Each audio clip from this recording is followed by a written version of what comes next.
guys, and welcome to my channel Carnival of Creativity. Today's video is going to be a DIY herb pot. This is part of my Style File series, so if you haven't seen any of the previous videos, be sure to check them out. And without further ado, I'm going to hop right into it.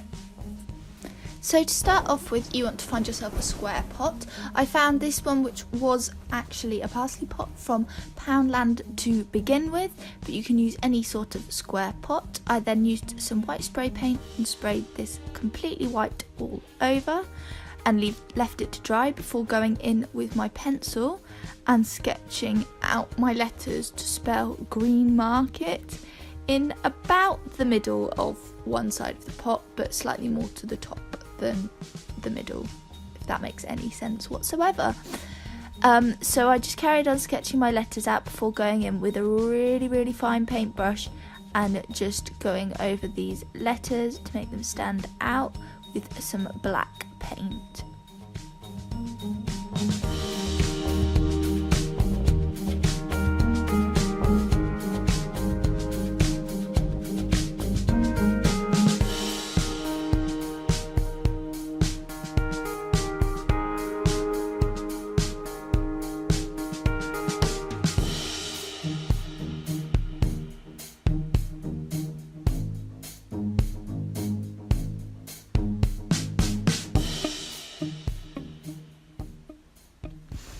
Once I'd done this, I added a few more little words and phrases with a Sharpie, just because it needed to be smaller and more fine, the lettering.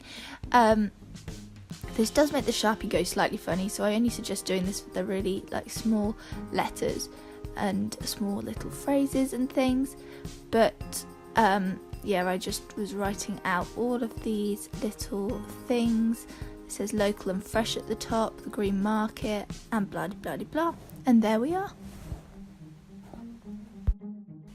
Thanks for watching this video, guys. I really hope that you enjoyed it. I think it looks really nice and I just love all the typography and things that are on it. If you like this video, please make sure to subscribe and I will see you all next time. Bye guys!